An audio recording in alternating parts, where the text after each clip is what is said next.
la Suprema Corte estableció que las violaciones al derecho de defensa y al debido proceso en averiguación previa, cuando se ejerce acción penal por el Ministerio Público, quedan irreparablemente consumadas.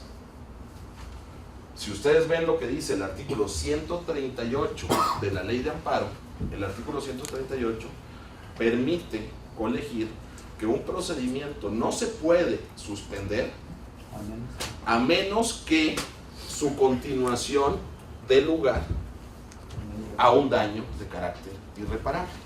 Si la Corte ya dijo que este es un daño irreparable, luego sí se puede suspender. Y nos han estado concediendo la suspensión para el efecto de que el Ministerio Público continúe con su investigación, pero se abstenga de resolver sobre el ejercicio o no ejercicio de la acción penal. Y entonces, ahí encapsulas esa situación y desde luego ya hemos llegado al punto donde se han ganado los amparos y ya hemos estado interrogando en averiguación previa a los peritos, etcétera, etcétera, etcétera. ¿Por qué? Porque es un derecho. Porque si no, ¿de qué sirve esta fase de averiguación previa teóricamente imparcial? Sirve para que te construyan una acusación y sin defensa te lleven derechito a una orden de aprehensión. Y eso no es válido, eso no puede ser, eso no puede ni debe subsistir. Ahora yo me congratulo enormemente de la postura de nuestra Suprema Corte. Como saben, ya dimos inicio a lo que es la 10ª época en materia de nuestra jurisprudencia, y en diciembre del 2011 la Suprema Corte resolvió 3 jurisprudencias que para mí son un parteaguas en el modelo penal mexicano, concretamente en el modelo procesal penal mexicano, y hacen alusión precisamente al tema de debido proceso, encauzado a lo que es la prueba ilícita. Y dice la Suprema Corte que aquellas pruebas, ya sea recabadas de manera ilícita o ilícitas en sí mismas, deben de tener como consecuencia el que no puedan ser valoradas, ni esas ni aquellas que hayan surgido o tenido consecuencia inmediata con otra, bajo la teoría del fruto podrido. Cuando se dio el tema de Hangron, ¿cuánta gente no salió y dijo, bueno, ¿cómo es posible que si le encontraron armas y que es un criminal y bla, bla, bla, bla, bla, bla? En su casa, ¿por qué lo dejaron libre? Porque entraron sin orden de cateo, porque hicieron las cosas mal, porque esas armas las encontraron producto de un allanamiento a un inmueble sin tener orden de cateo. Y sin orden de cateo se puede tener licitud la prueba que emane de un acto de autoridad de esa naturaleza. Evidentemente que no. Entonces, desde la fase de averiguación previa se construye lo que es el debido proceso, tanto en la licitud de las pruebas como en la facultad de la defensa para controvertir aquellas que el Ministerio Público se allegue. Y viene una pregunta ahora fundamental, porque ha habido otro cambio también dramático en nuestro país que se refiere a la posición de la víctima en el proceso penal. ¿Hay debido proceso para la víctima? ¿O el debido proceso atiende o no a la víctima? ¿O el debido proceso es exclusivo, inherente y solamente aplicable al imputado? Porque la víctima ya tiene también derecho a probar. La principal tutela del debido proceso en México, a mi modo de ver, es el juicio de amparo. Es el último de los bastiones que quedan en defensa de lo que debe de ser el debido proceso. De ahí que diré siempre que si no existiera el juicio de amparo en México, si no estuviera el Poder Judicial de la Federación con este tipo de proceso de amparo en México, a lo mejor yo sería jardinero, porque realmente el juicio de amparo es realmente, en mi opinión, lo más valioso que tenemos como herramienta de defensa, de manera independiente a seguir el proceso. Yo siempre les digo que mi regla personal es que nunca debes de llegar a sentencia. Esa es mi regla personal. De hecho, en mi vida he llegado una vez a sentencia. En toda mi vida. Hay tantas maneras de cortar un proceso penal. Amparo indirecto contra la orden de aprehensión, amparo indirecto contra el auto de formal prisión, incidente de desvanecimiento de datos, apelación, amparo indirecto contra el incidente de desvanecimiento de datos, recurso de revisión, incidente de sobreseimiento, apelación, amparo indirecto, recurso de revisión. Tienes muchas maneras de matar un juicio sin que tener que llegar al riesgo de la sentencia, donde desde luego todavía te queda la apelación y el amparo directo. Pero en los asuntos penales tienes muchas alternativas de atacar en la etapa procesal y lograr una defensa. Platicando un poco de asuntos más en particular, el caso de Florence Cassés y otros. Tengo la autorización, además de él mismo, de un asunto que está hoy en curso, y puedo platicar lo platicable, pues, que es la defensa de Napoleón Gómez Urrutia. A Napoleón Gómez Urrutia le hicieron 11 acusaciones, todas por los mismos hechos, violando el principio de non bis in idem. Se gastaron $100 millones en publicidad, diciendo que se robó $55 millones, pagados por una empresa, Grupo México. Ustedes lo vieron en televisión, los mineros de México, queremos que Napoleón regrese, que regresen los $55 millones que nos robó. ¿Ustedes creen que eso lo pagaron los mineros? ¿Una sección sindical? ¿O quién pagó eso?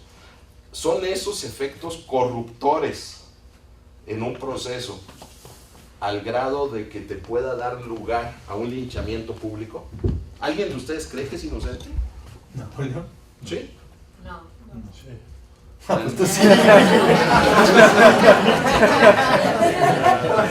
yo se lo digo, no los voy a convencer ni mucho menos, no es el caso. Yo estoy convencido de que es inocente, pero también estoy convencido de una cosa, de que convencer a terceros resulta cuasi imposible, porque la carga mediática, se los voy a poner así, a mí me llegó el de un periódico importante del país y me dijo, mira, a nosotros esta empresa nos pagó el año pasado tantos millones de dólares por hablar mal de Napoleón, pero ya se le venció el contrato. Si tú nos pagas parecido, empezamos a sacar notas pequeñas, no vamos a empezar con una nota grande porque nadie nos la va a creer, pero de notas pequeñas al gran titular. Obviamente los mandé al carajo, pero es muy fácil hacer a una persona culpable, más si todo el mundo lo dice, ¿no? Y en ese caso, pues bueno, a Dios gracias, hoy ya ganamos 10 de las 11 órdenes de aprehensión. Llegamos al extremo de que México no pedía su extradición, a pesar de que todos sabemos que se encuentra en Vancouver, Canadá, y se ha hecho público. Entonces yo decía, bueno, ¿por qué no la piden? Entonces yo presenté un juicio de amparo en donde señalé como perjuicio personal y directo de Napoleón el que no pidieran su extradición. Porque dije, estás privándome del derecho a ejercer una defensa a la luz del tratado bilateral entre México y Canadá ante la justicia imparcial de las autoridades canadienses y demostrar que todo esto es una fabricación. Fue un amparo rarísimo y forzamos que pidieran la extradición. Y hoy por hoy, bueno, esa no ha avanzado ni un centímetro. De hecho, ya nos dieron hasta la residencia permanente en Canadá.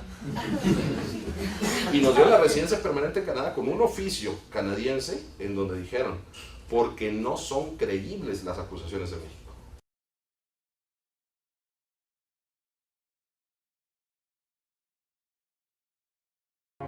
Y yéndonos un poquito al tema de Florence Cassés.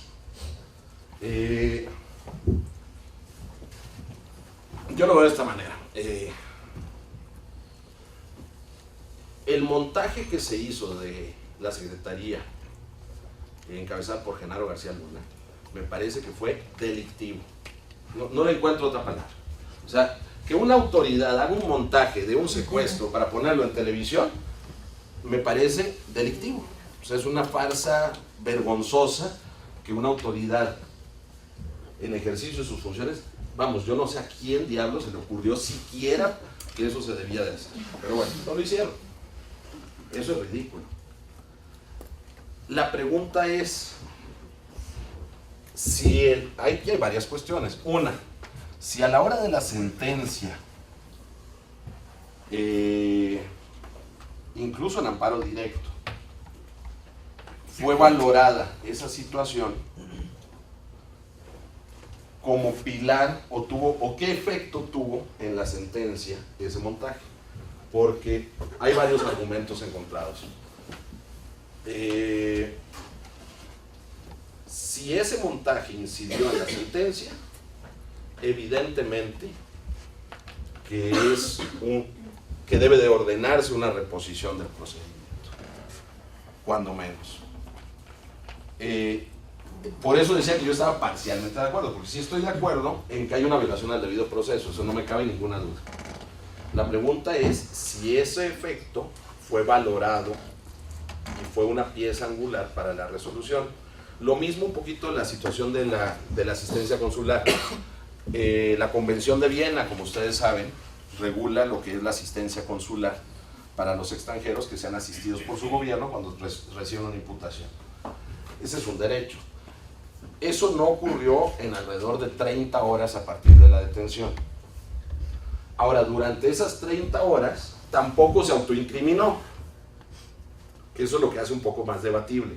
Si ella hubiera declarado, bueno, es que confieso que yo fui la que estuve vinculada en este secuestro ante la autoridad, sin la asistencia consular, tendría un efecto tan significativo al debido proceso que se tendría necesariamente que anular esa confesión y todos los efectos de esa confesión.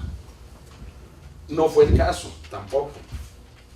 Entonces, de aquí que yo trataría de hacer una diferencia entre lo que es la responsabilidad penal y cuál debe de ser el efecto de la sentencia.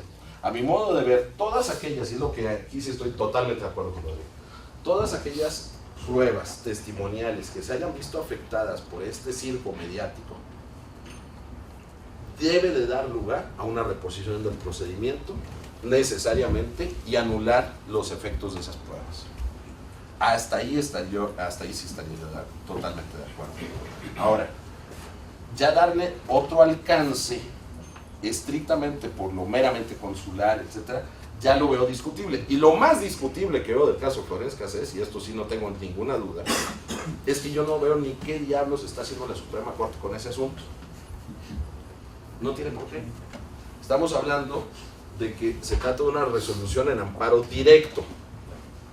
Como ustedes saben, existe la posibilidad de acceder a la Suprema Corte en amparo directo en revisión, pero eso es para casos e hipótesis taxativamente enumeradas y vamos, no en todos los casos se satisfacen. ¿Cuál es la hipótesis? Que los magistrados del Tribunal Colegiado hayan llevado a cabo una interpretación directa de un precepto de la Constitución.